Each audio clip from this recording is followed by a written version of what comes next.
Welcome to Unpacking Armenian Studies and to this new limited series we're calling Ukraine, Armenia, and War. Today is March 11, and there is no sign that the violence in Ukraine will stop. Ukrainian soldiers and citizens are dying. Russian soldiers are dying. Russians are bringing in mercenaries. The EU is contemplating accelerated membership for Ukraine, Moldova, and Georgia. And so we initiated this series to try to bring us to a better understanding of this war and its aftermath from an Armenian perspective and from a broader Caucasus perspective, because here political and economic prospects are deeply and directly entwined with the various parties in and around the war. And also because this is a humanitarian disaster that has gripped us all and feels very familiar. After all, with Russia's proclamations about its relationship to Ukraine, Azerbaijan too considers Karabakh, Artsakh, its territory and its people, its own citizens. And yet it continues to perpetrate violence now, today, under the cover of a Russia and a world occupied by the disaster in Ukraine. And so I'll be speaking to politicians, scholars, journalists, and diplomats, asking the questions about the similarities and the differences in the two wars, 2020 against Armenians, 2022 against Ukrainians. Today, I'm speaking with Olesya Vartanyan, who is International Crisis Group's Senior Analyst for the South Caucasus region. She is based in Tbilisi, Georgia, and she is from Tbilisi, a city with a very deep Armenian heritage. She focuses on regional security issues in Armenia, Georgia, and Azerbaijan, with a particular focus on the disputed regions in the South Caucasus, Abkhazia, South Ossetia, and Karabakh. And today we will be speaking about the view from Georgia. So Olesya, welcome. Hello, hi, very nice to be with you. Thank you. Olesya, I want to start at the back end. In response to or triggered by the Ukraine invasion, Georgia has formally applied for EU membership, something that it's been talking about doing for decades, but really didn't formally plan to do until 2024? This is very much the case. And, there were some considerations, some disputes about whether Georgia should be going through this, because it's clear that this is not going to be an easy decision, and I think those who were skeptical, they now prove to be right, just kind of based on the meeting that took place just a day ago in Paris, but on the other hand, yeah, I mean the meeting of with senior leaders of the EU member states and the EU structures themselves. They discussed with application coming from Ukraine, and also, there was one sentence, the shortest sentence, in their long statement. It was about Moldova and Georgia. Both of them, they also submitted their application, and they were kind of, asking the Commission to provide its guidance on what to do. But certainly, with things, they are not that easy. We clearly, we now live in a very turbulent period, when sort of things happen and you did not really expect this to happen. But at the same time, there are still those who are asking whether this is actually the times when we are to see such a fundamental change in many Eurosceptical countries, that are skeptical about enlargement altogether, and not that much about Moldova and Georgia or Ukraine, but there are skeptics about the Balkan states as well. So here we are. Here we are, and it's reading about what is happening in Georgia is very interesting. On the one hand, Georgia, that for so long was so vocally, blatantly anti-Russian, is now being very careful and quiet in international fora, and at the same time has taken this step that would appear to be a non-starter application to the EU. It's an interesting mix, huh? You know, it does not feel the same way when you're on the ground. I'm now coming from the meeting, and I was in the downtown in Tbilisi, and it's all in Ukrainian flags. You know, you can see them all around. You can see even people wearing with different kind of clothes with the Ukrainian flag, and there were very big protests. You know, like in support and solidarity with the Ukrainian people. People are collecting humanitarian aid. They're donating their blood. So, I mean, you can see a very profound solidarity with with Ukrainians, and I mean, and for a good reason, because many Georgians they see their own story of 2008 when Russia invaded Georgia, stationed its troops, divided the country, paralyzed it for almost a month or even in a longer time. So, I mean, if you ask an average Georgian, they will definitely, I mean, most probably what you will hear is a support to Ukraine. Does it mean that Georgians want the war? Certainly not. Georgia went through very terrible times in the 90s. And, you know, Georgia lost so many people, so many of them, thousands became displaced, and probably the last thing that an average Georgian would want is the war. But that certainly does not stop ordinary people from supporting Ukraine. But what you were mentioning, I mean, being silent or kind of taking a careful stance, it's more about the Georgian leadership. And I should say that with very period, with last 2 weeks, this was kind of something that very few of us expected from the Georgian leadership, because they, in fact, many people in the very top leadership, they started saying the things and making the statements that rather resemble what we hear by Vladimir Putin, what Vladimir Putin saying, you know, since the start of this invasion. And this is really very surprising, I should say. And I think this is one of the triggers of lots of criticism, and also the fact that thousands of people, they were protesting in the center of Tbilisi, just because so many people were shocked to hear their leadership to say things that they heard. This is the same leadership that has applied for EU membership. This is very much the case. And, I think one of the reasons for that, and also, look, Ms. Salpi, we are talking about the South Caucasus, and I should say that, I mean, one would expect Armenia to be kind of closest, right? I mean, to the Russian stance, just because of its links, dependence. But what has been happening is that actually the Georgian leadership was taking even more pro-Russian stance in its statements than the Armenian leadership. Olesya, this is a fundamental question that I have been trying to understand for, I don't know, about 20 years now. Why is it that both within the Caucasus, Armenia and Georgia, you and I, and outside the Caucasus, the Europeans, the Americans, the Russians, why is it that this is always a question, a binary question? You know, are you being pro-Russian in your statements? Are you being pro-Ukraine in your statements? Are you being pro-West or anti-West? Why is it that the discourse has not rooted in a way that reflects the fundamental reality that this region is geographically and ideologically stuck between these two worlds and must navigate them both, and does not have to either espouse or dismiss either? Why are we still talking about a binary, especially right now? Sophie, look, I mean, I have my version, and I'm kind of thinking while talking to you, right? I mean, and let's just kind of discuss this. I think one reason for that is because the world is not static, and things are changing. We can see the decline of the Western rule, I mean, of the liberal rule, yeah. And we started not with Trump; it started even before Trump.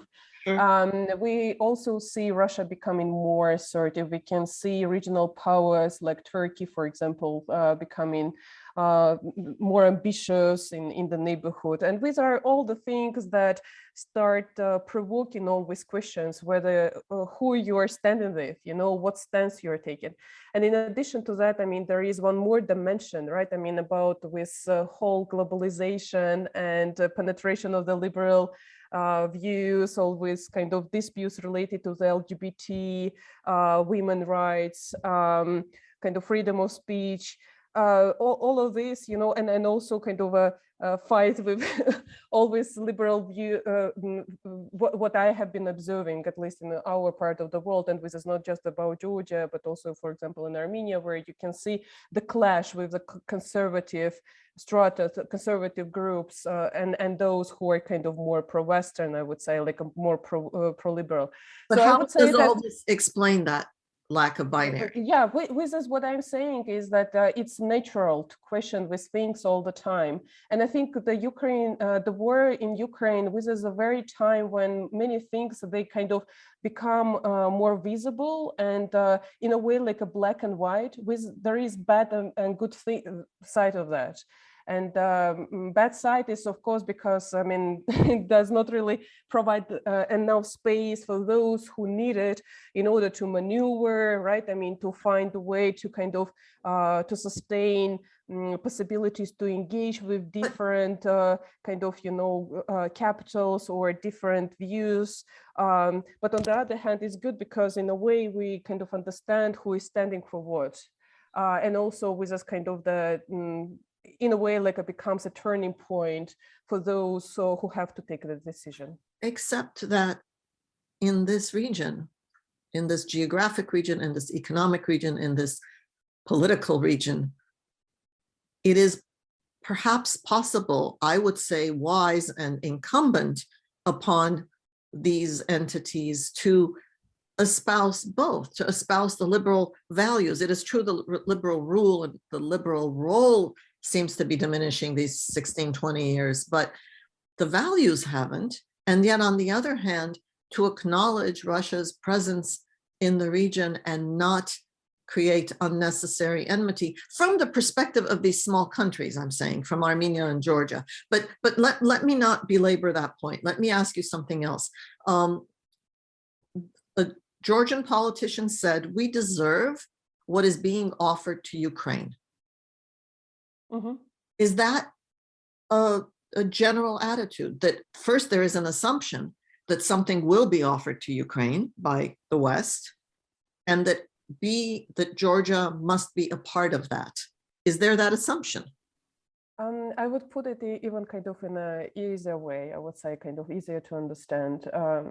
When Russia invaded Georgia, when Russia recognized independence of Abkhazia and South Ossetia and stationed its military troops, in a way, it left Georgia with no other choice but to go to the West.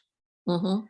And I think, I mean, in my just my work considers, regular meetings and kind of debates and interviews with those in Russia. And I can tell you that I heard it so many times, like some of them would say, like, we made a mistake, by, for example, recognizing both of these breakaways, because by doing so, we basically burned the bridges, with Georgia, and we left Georgia with nothing to discuss. There is nothing for us to discuss with Georgia. We have nothing to offer.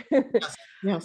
Yeah. So in a way, what's happening with Georgia since 2008 is that it just kind of tries to find a way to get as close as possible to the extent that the European Union, the US, and the West, kind of collective West, let's put it like the way the Kremlin says, to get as close to them as they would allow. And so far, what happened is Georgia basically reformed its military to the point that even kind of the most skeptical officials in Europe would say that Georgia is now ready to take the next step, which is like which is called like MAP, but yes. Some others say that process, some say that there is a way to this is a NATO issue. Yeah. But since 2009, we also, what happened is in response to 2008 war, the European Union proposed a completely new framework of so-called Eastern Partnership. Yes. And then Georgia, Moldova, and Ukraine are the only three countries that survived with their aspirations of still kind of going towards Europe. And in a way, for Georgia, with this kind of there is no other option. You know, I mean, it's it can either kind of you know, become part of something Russia affiliated, but that basically means that the country will have to subscribe to, in a way, to capitulation, you know, like to say that we lost everything, and yes, we agree that we were wrong, you know, and Russia is the only one that we need to kind of Unfortunately, no one, including Ukraine, is ever going to be able to say that, given Russia's track record, especially what happened in Syria, most recently, not especially. Well, we don't need to go very far. I mean, what's happening right today in Ukraine, I think, was shocking not just to those who are in Ukraine. There's a shocking to many Russians as well, and I think it was shocking also to those in the neighborhood and countries like ours in the South Caucasus, because we understand that.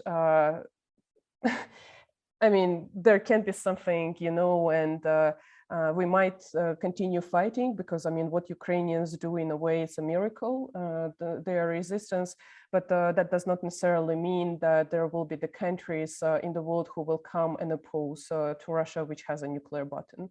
So, I mean, for us, I think in the South Caucasus, this is really terrifying to observe everything that is happening in Ukraine. That's a line that could be quoted. Olesya, the information war that is happening, much of it in Russian, and yet the information sources that we all rely on are coming, you know, from there, from either Russian sources or Ukrainian sources. How does the Georgian population receive its news? Is it mediated through Georgian sources, or is it directly from either Russia or Ukraine? How are opinions formed? You know, the Georgian media landscape is very diverse, and some of its information, a very little portion of it still comes from the Russian affiliated sources, but a big portion of it still comes from the Western news agencies, for example. Georgian media. Yeah. Some TV channels, they send their reporters, and then they are based there. They are doing reporting. Some of them are in the very heart of the fighting, and they are kind of, you know, they are providing information from there. But there are also, you know, kind of different links. So since 2014, since with Crimea crisis and emergence of with Donbass problem, there has been Georgian fighters. So there is a Georgian battalion that is fighting on the Ukrainian side. And these guys are really very active. They are Ukrainian citizens now, and they are very active, and they are producing quite a lot of their own news, and which is all around in the social media. How and why did they go? You know, they believe that with this kind of part of their fighting with Russia that hasn't finished in 2008. So I know some of them. I don't know them that well, but I mean, what I know is that with this kind of their very profound kind of feeling that they should be part of this kind of fight against Russia. And there were some of them were even having problems back at home in Georgia, just because the Georgian government was not really kind of keen to see with guys, you know, doing these things. But let me just tell you one more thing. In contrast to some other neighboring countries, there were some volunteers, some fighters who went to Ukraine to fight against Russia. I mean, they just went there. And one of them is, for example, a former defense minister, Irakli Okroshvili, and he is one of these guys, you know, who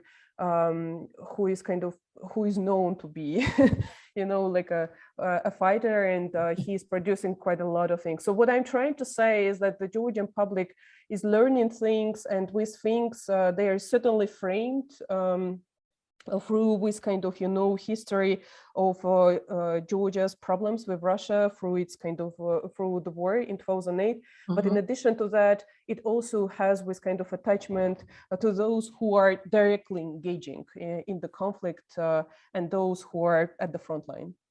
It's amazing. Two areas of discussion still before we conclude. One is economic. The lari dropped against the ruble. Yes, but not to the extent that we expected, I should say. Maybe not yet. Well, you know, in 2014, when we saw the first sanctions against Russia, this was the very neighborhood that suffered. In fact, I remember discussing with some specialists, and this was amazing in a negative sense, to see that Russia was still kind of sustaining its economic power. You know, it was able to survive because it's a rich country, while countries like Georgia or Armenia, they were really suffering, you know. And I remember people making this very difficult decision of closing their businesses and making less money just because of the sanctions that were against Russia, not against the neighborhood.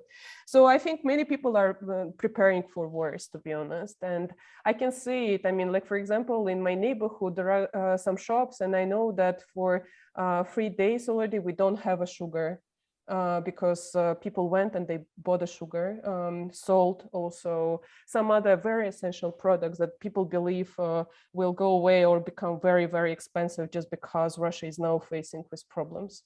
It's an expense issue, not because war will come to the region. Or is it a supply chain concern that the material comes from either Ukraine or Russia? Well, you know, if we do not see supply of these products, then of course the price will increase. But the other thing that you mentioned just a couple of seconds ago, it's about like a fear of war coming here. That fear is in place, but it's not related directly to the lack of sugar in the shops. The last thing that we should talk about is that we've been speaking now for nearly a half hour, and except for my introductory comments, we never once said Azerbaijan as we speak about this region. And the responses to the war. It really is a fractured region, isn't it? Indeed. Yeah.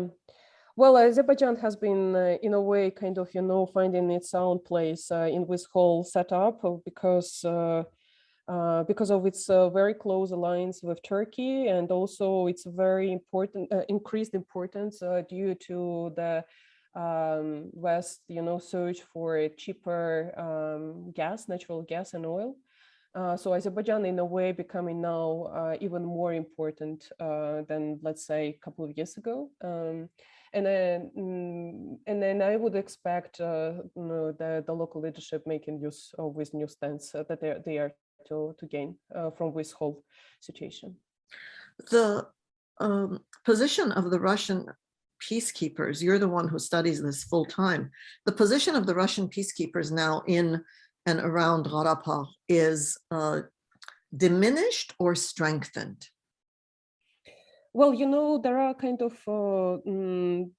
short-term problems that we are to see, and also long-term. And short-term, I think we're already seeing them with the increased number of some small incidents, but they are not really very small, I should say. Like, this is the first time since the 2020 ceasefire that we are seeing the Azerbaijani army using mine launchers. So it's and then this is a look. I mean, again, one has to remember that the front line that we currently have is much more dangerous for the civilians than the one that was there before the 2020 war. Which is why it was there. Yeah, with front line is literally next to the villages, or in some places it just cuts them in between, like in Tarabart, for example. And any kind of smallest clashes there, they can lead to some certain grave consequences for those who live on the ground. And the Russian peacekeepers, the gas line, that gas line has been there for decades and was not damaged in the worst of times. To cut off gas now and say that it's a technical problem is very odd. I still don't understand, you know, some parts of that story. But let me return to the Russian peacekeepers. We have already seen some of the shortcomings from the Ukraine crisis, in my view. So one of them is, for example, that the Russian peacekeepers are having problems with disseminating some of the information that they have been doing before on a daily basis. And this was kind of, they were the source of information for all of us to learn what is happening in Nagorno-Karabakh, how the things are developing, you know, when Azerbaijan is using the local roads to go to Shushi or to any other place. Right now, it's just not happening. And only today I was able to finally access their website to start looking into the data. And although I access it, I still cannot download much of the information. It's just because of the attacks that are taking place at the Russian military website of the Defense Ministry. Let's imagine, let's hope that it's not to happen, but let's imagine that there is an escalation or there are the clashes.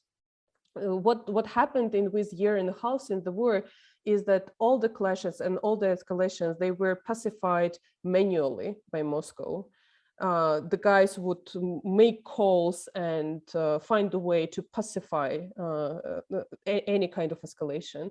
And I have doubts that Moscow will have this much time to now negotiate, you know, with relatively small things if to compare it to what's happening in Ukraine. And in addition to that, again, Azerbaijan has now become part of a different story, you know, related to Ukraine. So, I mean, it's not that easy, I would say, you know, as it was before, to do things like this. And in a longer term, look, I mean, we still don't, the Russian peacekeepers, they don't have the mandate. And that means that it can at some point be used to argue that these guys are illegally, you know, they're doing wrong things and undermine their mission, you know, and undermine the trust to what they're doing, which is kind of even more important. And I'm afraid just because of this whole thing, what Russia does in Ukraine, and it stands there, and also the Russian military involved in all of this, of course, the authority might kind of, you know, for some people in the world, it will be much more difficult to argue for kind of prestige and the work of the Russian peacekeepers in Nagorno-Karabakh in light of what's happening in Ukraine. And I'm really very sorry for what's happening, you know, but at the same time, I think we need to be very honest about these challenges and risks and start considering them instead of just kind of, you know, keeping a silence and thinking that let's hope that it will not happen. What are you referring to? Your last segue, I don't understand. I don't see anyone discussing it. I don't see anyone saying that, look, these are the challenges that we're facing, that there can be some questions posed to the Russian peacekeepers and which can effectively undermine the security of the Armenian population in Nagorno-Karabakh potentially. Now I do understand. Last question. Georgia, as part of the Turkey-Azerbaijan economic tandem, if we leave the politics aside for the moment, has that situation continued, stabilized? In other words, in the absence of, with a West that is not responding as quickly as Georgia would like, with Russia occupied elsewhere and continuing to be a perceived threat, what is the Turkey-Georgia-Azerbaijan formula looking like? You know, in a very short term, it does not really change much for Georgia for the very moment. You probably know that Turkey has been having some economic problems back home. And Probably. in fact, yeah, and you know, it has been affecting Georgia quite severely. And there were some problems with the Georgian currency as well, just because of that. So the main, I think the main hope is still with the European Union. European Union is the second biggest trade partner for Georgia in the last several years. I don't What is the remember how first? many. I think it's Turkey and It's not Russia? sorry? It is not Russia. No, but Russia is the second importer of the Georgian products. Mhm. And the European Union is really very important for Georgia in that sense. And you probably know that in contrast, for example, to Armenia or to Azerbaijan, Georgia has this kind of preferenced trade relationships and Yes. also in terms of the investments. So, I mean, in a way, Georgia still has an additional way out. Even if kind of economy in Russia completely collapses in future, or I don't know, something happens, in that sense, there is a way out. Of course, it's really very difficult for businesses to kind of, to shift. It does not really happen overnight, but still, I mean, there is a way how to proceed with that. What will be happening with Armenia, I still don't understand. And in that sense, and how Armenia is going to navigate it. Some say that maybe with a deal that they are to make with Turkey, that can help, a sense, but we are to see if it is really a real opportunity for Armenia. Yes, we are to see so many things still, huh? Thank you, Olesya Vartanyan. You have been really, really helpful, interesting, useful information, and I appreciate your thinking with us on the issues that the Russian invasion of Ukraine have raised for the region, for the Caucasus, for Armenia, for Georgia, and of course, for Azerbaijan. Thank you all for listening to this episode of Armenia, Ukraine, and War, part of the Unpacking Armenian Studies series here at the University of Southern California, Institute of Armenian Studies. I'm Salpi Ghazarian, and I will be continuing this series for the next couple of weeks, trying to speak with individuals who represent all of the various complex, complicated angles that are and will become parts of both the problem, the war, and hopefully a series of resolutions. Thank you, and continue to listen to this podcast series on all of the podcast channels that you have available.